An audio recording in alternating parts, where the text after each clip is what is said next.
If there's one thing that's caught my eye since I moved to a new city last year, then it's this. A bowl for skateboarding. Until recently, I had only seen it when driving across the bridge, and upon actually getting up close, I found that, unsurprisingly, this bowl was just the edge of a skate park which extended beneath and to the other side of the overpass. I'm not a skater, but when I was a preteen, I and a few of the kids from my neighborhood did get into the sport. One of their handyman fathers built a small ramp that we would spend hours practicing on, but I wasn't very well coordinated and couldn't even so much as maintain my balance on a board, let alone ollie, so I would instead use my dad's old VHS camcorder to record amateur skate videos of the others. These videos have since been lost to time. I couldn't skate, but I still loved the aesthetics and culture. My footwear of choice for some time were Vans, and into my teenage years my go-to jackets bore the branding of Tony Hawk. And I'm just one of millions of people growing up in the 90s and early 2000s who have had their aesthetic tastes influenced by the Birdman, thanks to the proliferation of the iconic Tony Hawk series of video games. But of the many games which bore his name, one always stood up above the rest in my mind as the ultimate culmination of what these games have to offer, and what skating means to so many all over the world. So after nearly a decade or so away from it, I was now itching to return to one of the most prevalent and defining game series of my preteen years, and rediscover why Tony Hawk's Underground is truly special.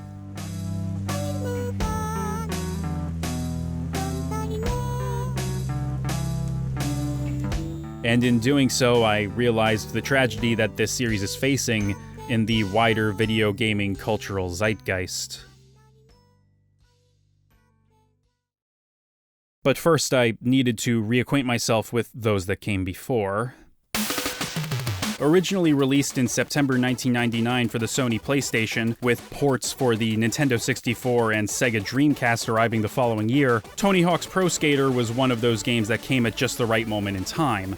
The 1980s saw the inception of vert skating alongside the firmly established street style, and as the culture expanded and became more widely adopted, thanks in part to the foundation of myriad skateboarding-focused publications, the sport would proliferate further in the 90s. New brands like Girl and Chocolate made it easier for skaters to get high-quality gear. The home video market and underground scene saw skate tape spread like wildfire. The sport itself was well represented in mainstream film and television media, and with all this came the rise of professional skaters like Chad Muska, Alyssa Steamer, Bucky Lassick, and Kareem Campbell, along with a plethora of others whose public profiles far and away eclipsed pro skaters from the sport's earlier primordial years, with the notable exception of Rodney Mullen, who was one of the first skaters to use the ollie to pull off and string together various tricks, which today is seen as the inception of street skating. Vert skating would continue to rise in popularity throughout the 90s, with numerous high-profile competitions all over the world. Arguably the most significant of these competitions was the X Games, an annual extreme sports event produced by and broadcast on major sports network ESPN, that held its first competition in 1995. Skateboarding, both street and vert, were part of the X Games from the very beginning, and out of all the competitors, there was one who stood out above the rest, who would consistently enter both street and vert categories every year from the inaugural season onward, often making top placements: Tony Hawk. Having been a pro skater for well over a decade by the time of the X Games, Hawk was far from an unknown quantity in the scene. He was and still is one of the most prolific skaters of all time, if not the most prolific, and his popularity would rocket into the stratosphere in 1999, when he became the first skater to land a 900, one of the most physically demanding tricks in the entire sport, at the Summer X Games. This was also the first time the X Games, or any sports event, was broadcast live on the internet. This couldn't have come at a better time, as the first pro skater game would be released mere months later, with a demo for the game being included on one of the much-adored Pizza Hut demo discs, alongside demos for other high-profile titles like Final Fantasy VIII and Crash Team Racing. The game reviewed and sold very well, becoming the third best-selling game for the PlayStation that November, with over 350,000 units shipped to over 10,000 stores in the United States alone. What set Pro Skater apart from other games in the genre were its arcadey design and closed-off level design. While developer Neversoft were originally going to design levels more akin to downhill race courses,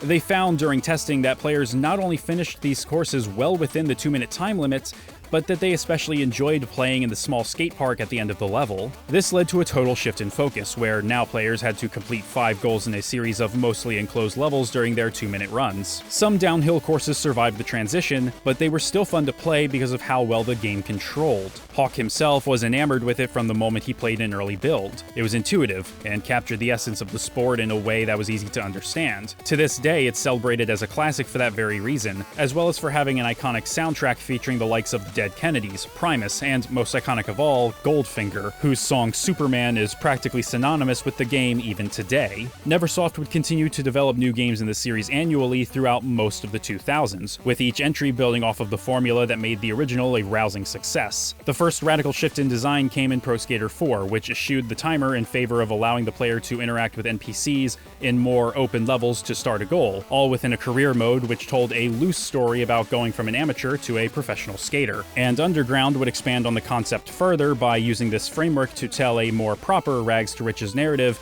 with actual characters and conflicts. But I didn't start with any of these. Instead, my introduction to the Tony Hawk series came from Thug's sequel, Underground 2. I had my first encounter with the Tony Hawk series in Thug 2 at my cousin's house during a trip back home to Philly for Easter in 2005. I was immediately taken with it, possibly because I found it delightfully absurd that you could play as Shrek in the multiplayer mode my cousin and I played every chance we got during my visit. Maybe it was the smooth and intuitive gameplay that was easy to play but difficult to master, or maybe it was Bam Margera's antics, which would continue to enrapture my preteen brain for years to come. Regardless, as soon as we returned to Florida, I asked my parents for my own copy of Underground 2, and the rest, as they say, is history. I would pick up Pro Skaters 3 and 4 as well as Underground 1 between then and Christmas, when I would receive American Wasteland as a gift. I played these games endlessly, replaying the career modes and making new custom parks and skaters day in and day out. But of all of these games, Underground had a particular allure to me that I would never truly shake. There's a certain je ne sais quoi to Thug that sets it apart from the rest of the series. Maybe it's the grungier aesthetics encapsulated by a stencil logo and main menu that emphasizes negative space, and the intentional rough edges on the whole presentation. The original Pro Skater had this to a degree, but it had slowly given way to a more polished look and UI by the 4th title. And while Thug 2 and American Wasteland retained the rough edges, they were also much brighter and, in my opinion, less interesting visually. Thaw especially is guilty of this, with menus consisting mainly of white concrete and faded asphalt with oversaturated highlights. This rough aesthetic is captured perfectly in the very first level of the career mode, New Jersey. It's grimy and dingy with the chipped wood on the houses, the cobbled together quarter pipes around the neighborhood, above ground gas lines, gangs of drug dealers, and it's seemingly located right on the edge of Trenton. Growing up in and around Philadelphia meant that I would somewhat regularly cross the river over to Jersey, Trenton included. So all of this just feels like home to me, and it serves as the perfect starting point for the player character in this story, a teenage skater whose board is barely held together with duct tape. The story kicks off with your best and seemingly only friend, fellow skater Eric Sparrow, dropping by to tell you Chad Muska is in town for a skate demo, before asking you to climb on your neighbor's roofs and retrieve the parts of his board that those drug dealers threw up there. He says he'd do it himself, but he messed up his knee. Gameplay-wise, this is a bit strange because it's meant to immediately get the player acquainted with moving around off the board, which was introduced in this game. To returning fans, this is understandable, but I can imagine new players being slightly confused, especially since the on-foot controls are a bit touchy. It's thankfully very brief, and you are taught afterwards how getting off and on your board can help extend combos. It's just another tool in your arsenal. But it's shortly after that when we start seeing the first glimpses at the kind of person Eric Sparrow really is. When he's put his board back together and he's ready to skate again, you ask him about his knee, and he brushes it off, saying he can still smoke you. Then later, after you retrieve his board from the dealer's porch in the dead of night, he lights their fucking car on fire, forcing the two of you to flee to Manhattan to avoid being fucking murdered. And this is part of a much larger pattern of narcissistic behavior for Sparrow. quote-unquote forgetting to sign you up for the Tampa Am, but remembering to put his name down on the roster, stealing your awesome footage from Hawaii to claim as his own in your team's video, and the final straw, drunkenly hijacking a tank in Moscow, crashing it into a building, leaving you to take the blame and causing you to be dropped from your pro team and left stranded in fucking Russia. He was even stupid enough to antagonize a Florida state trooper while the two of you were already restrained on the ground. But you know what? That pig had it coming. He pushes Mongo. Underground, and the rest of the series for that matter, has aged pretty well in that regard. It is incredibly anti-cop. From the abuse of power that State Trooper displays in having you run errands in exchange for letting Sparrow out of jail, to the general incompetence on display from authorities, to this alleged goat fucker hiding behind the strip club in Tampa, and then there's Tampa Mayor Jed being in real nice with the cops and sicking literally all of them after you destroy some of his campaign signs. A corrupt politician in Florida? That's just preposterous. Get out of here. But between the cool stunts and light socio-political commentary, if you can call it that, are some truly interesting glimpses into the history of actual professional skaters to complement your own journey. The first major event in the story is Chad Muska's demo, but the inciting incident comes after successfully catching his attention before he leaves Jersey. He notices how worn down your board is, and he totally gets the position you're in because he's been there too. I hear you, man. Back in Vegas, I had no money, no place to stay, nothing, man, until my first shop sponsor hooked me up. So why don't you head down to your shop, check out their riders, and try to get hooked up. And it's true. Chad Muska was a homeless vagrant before his talents were recognized and he landed on his feet after he was sponsored by Toy Machine. He may seem incredibly shallow and materialistic on the surface based on how extra his SUV is.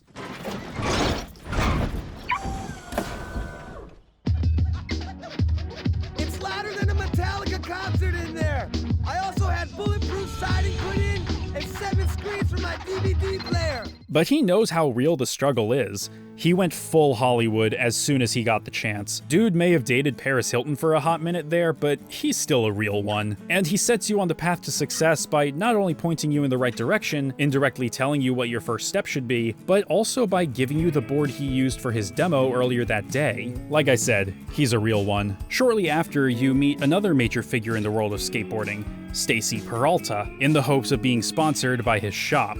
Peralta himself was a pro skater and surfer in the 1970s and was part of the illustrious Z-Boys, whose surfing influence on their style of skating would form the basis of what would become modern vert skating. By the end of the decade, he'd form a partnership with homemade skateboard maker George Powell to form their own company, Powell Peralta, to manufacture their own line of gear and start their own skate team, the Bones Brigade. Their lineup has changed over the years, but numerous pros have been on the team, including Steve Caballero, Brandon Novak, Rodney Mullen, Mike Vallely, and of course, Tony Hawk, as he himself tells you ahead of the Tampa Am. I worked so hard to get a sponsorship from Stacy Peralta. Stacy Peralta?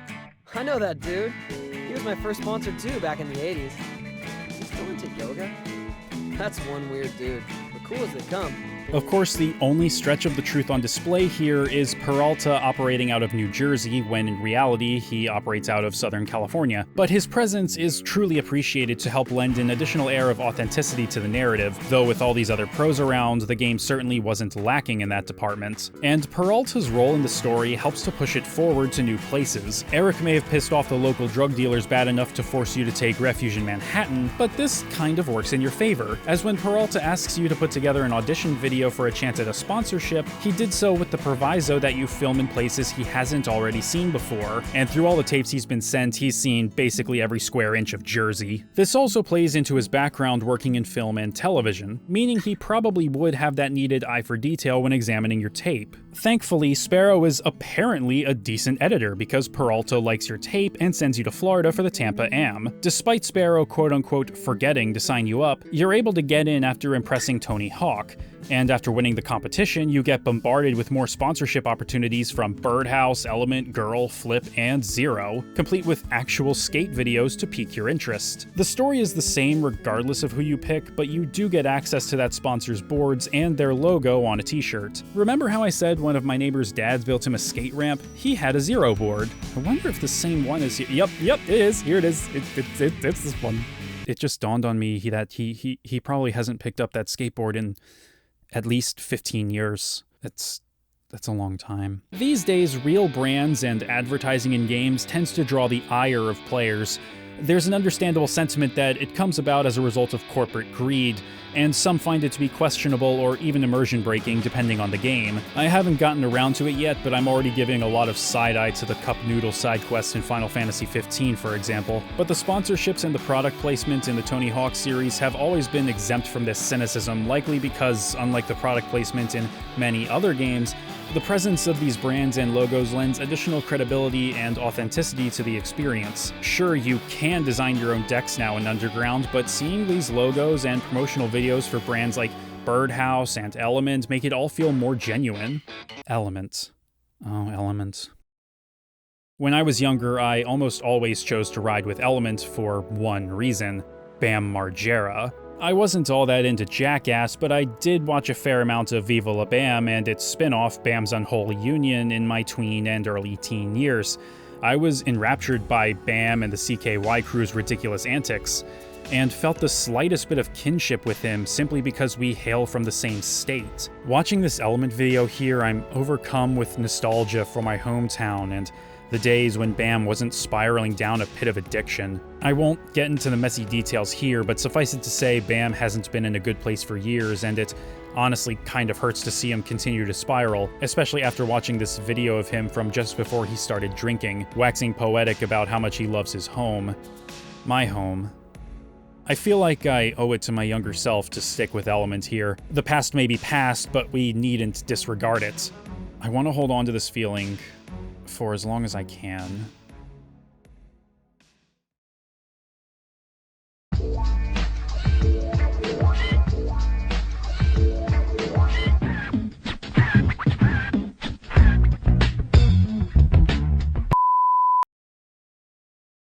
But you aren't the only one to get sponsored, as shortly after Sparrow joins the team as well, and while on a team trip to Hawaii to get footage for a new team video, you get the crazy idea of clearing the gap between two hotel rooftops with a McTwist while a police helicopter hovers above.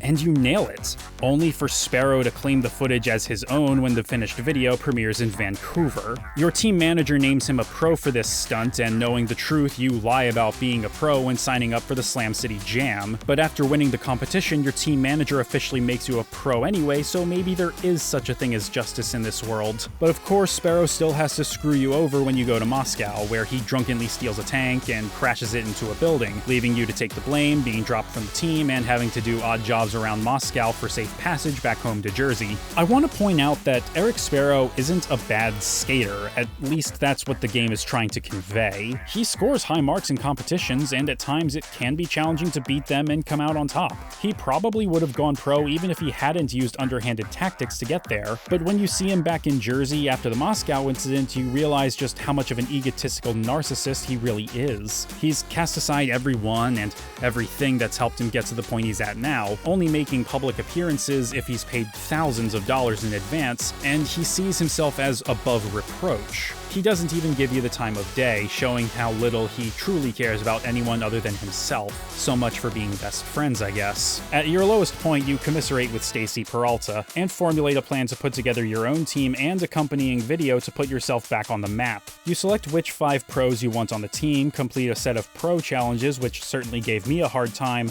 and are rewarded with some videos of these pros accompanied by selections from the game's soundtrack. I mentioned the soundtrack of the first Pro Skater earlier and just how iconic it is, and it was a trend that continued throughout the rest of the series. I can only imagine how many kids and teens discovered their new favorite artists through these games. I certainly did. Underground specifically has a track from my favorite band, Queens of the Stone Age. Admittedly, I associate this track more with Jack X Combat Racing because of its brilliant use in that game's opening cutscene, but that doesn't detract from my enjoyment of it in this game one bit.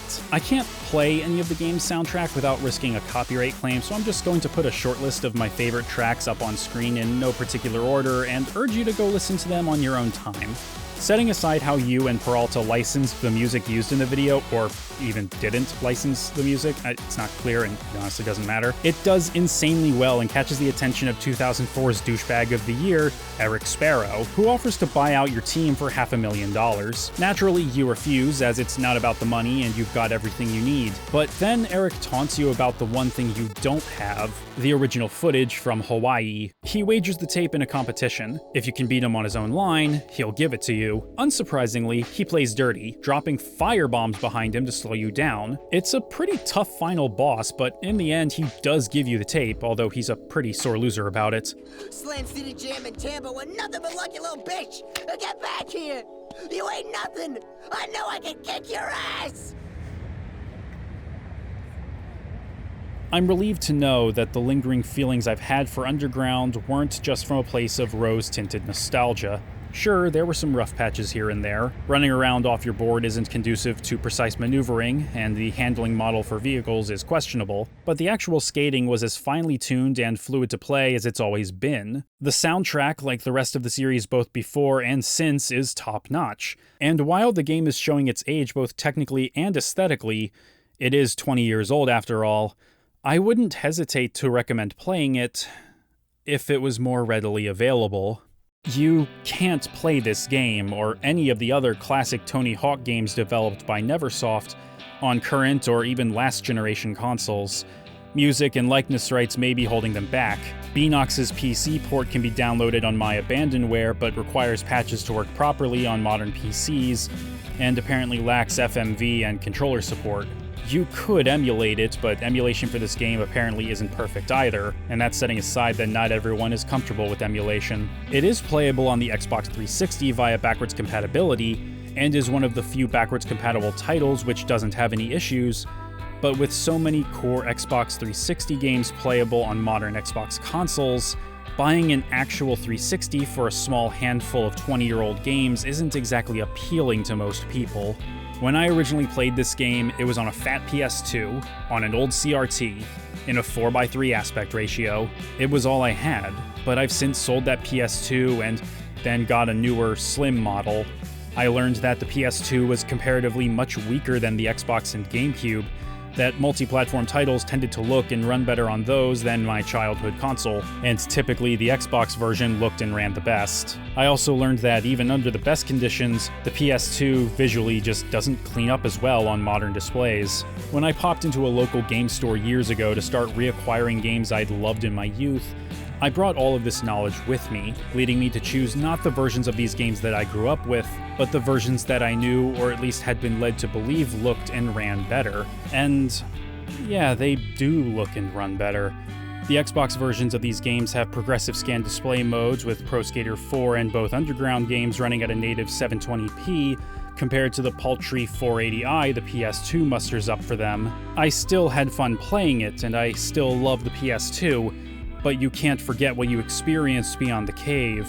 Tony Hawk's Underground hasn't changed at all over the past 2 decades.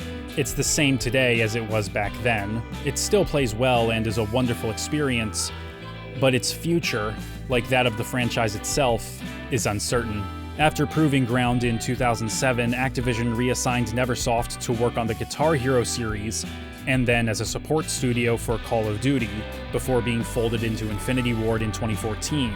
The series would shamble on under Robomoto for a while, pushing out mediocrity until Pro Skater 5's horrendous state shuttered them as well. And while the success of the 2020 remake of the first 2 Pro Skaters inspired hope that the series had returned to its former glory, its developer, Vicarious Visions, would be merged into Blizzard, and with the remake now experiencing unaddressed significant server issues, it looks like the writing's on the wall.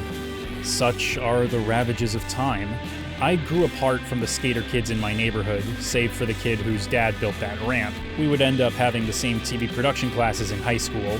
Now he's a 2-time Emmy Award-winning news reporter in San Antonio. I wanted to play the PS2 version of Underground for this video, to try and recapture that same experience I had in my tween years, but my console's DVD laser gave up the ghost last month while I was recording Final Fantasy X. I ended up playing it on my Xbox 360 via backwards compatibility. I still love Tony Hawk's Underground, regardless of which version I'm playing, because in the moment, in the heat of play, the visual shortcomings and technical deficiencies melt away. All that remains is a wonderful game where you chase your dreams, and I wish more people would play it. I wish more people could play it.